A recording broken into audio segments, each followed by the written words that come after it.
até de forma envergonhada. Pela primeira vez, preciso dizer que concordo com o Lula. Sim, é duro falar isso, mas concordo com ele. Mas, eleitores brasileiros, não se apavorem. Não estou concordando com o Lula em encobrir o taradão dos ministérios. Não estou concordando com o Lula em indicar uma ministra sob suspeita e ré de ter desviado recursos das crianças quando secretária de Educação em Minas Gerais. Não estou concordando com o Lula em abandonar as nossas florestas que estão sendo queimadas como nunca antes na história do nosso país. Não estou concordando com o Lula na defesa que a esquerda faz da liberação do assassinato de bebês no ventre de suas mães. Não estou concordando com o Lula na liberação das drogas, nem da defesa da ditadura de Maduro. Mas ontem, o presidente Bolsonaro compartilhou um vídeo, caro colega Luiz, que todos nós precisamos concordar com o Lula. Quando ele afirmou em uma entrevista como é o processo eleitoral na Venezuela e fez uma defesa clara do voto impresso que existe no país vizinho, hoje governado por um ditador. Na entrevista,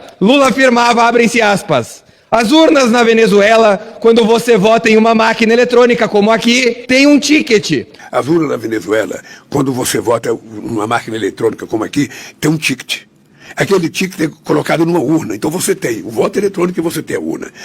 O ticket que Lula se refere nada mais é do que o voto impresso. Aquele que vai na urna e depois é possível fazer, então, bater os dados, ver se a urna tem algum problema na transmissão ao TSE aqui no Brasil. Lá, na Venezuela, em uma ditadura, existe tal segurança para que a eleição não tenha qualquer indício de fraude. Então o repórter questiona, senhor presidente, o presidente Lula. Então o senhor não reconhece que Maduro seja o presidente eleito? E Lula categoricamente afirma, tem que apresentar os dados. Agora, os dados têm que ser apresentados por algo que seja confiável. Só tem uma coisa, tem que apresentar os dados. Agora os dados têm que ser apresentados por algo que seja confiável. Ou seja, quando nós lutamos nessa casa para defender a maior confiabilidade no processo democrático brasileiro, é justamente isso que nós estamos defendendo. Algo que tire qualquer tipo de dúvida sobre uma eleição. Quem defende o voto impresso, senhor presidente, é quem defende verdadeiramente a democracia. Infelizmente, esse Congresso Nacional já aprovou por 2 oportunidades o voto impresso e auditável. Mas, infelizmente, de forma monocrática, o ministro do Supremo derrubou essa decisão que o Congresso, eleito pelo voto popular, havia tomado.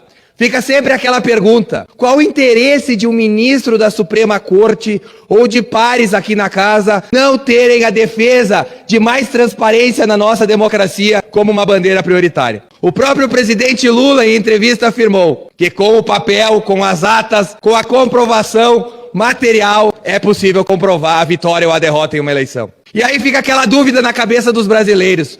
No último dia 7 de setembro, aqui em Brasília, para quem não sabe, Brasília tem 3 milhões de habitantes. Colega Luiz, até as moscas não compareceram no 7 de setembro de Lula. Se você retirar os convidados, o ministro Alexandre de Moraes, a segurança que estava defendendo o ar e quem desfilou, não dava 50 pessoas. Ora, onde é que está esse apoio? Onde é que estão esses votos? Nada melhor para tirar qualquer dúvida, fazer o que o presidente Lula propôs aqui. Ter a questão do voto impresso. Bandeira do meu mandato. Nós, amantes da democracia, temos que defender a maior transparência e confiabilidade do voto. É isso que me comprometo com o povo brasileiro de fazer até o fim do meu mandato. Porque fica a pergunta. De um lado do país, milhares de pessoas nas ruas ovacionando o candidato derrotado. Na capital federal, nem as moscas para aplaudir o candidato vencedor. É muito estranho, senhor presidente.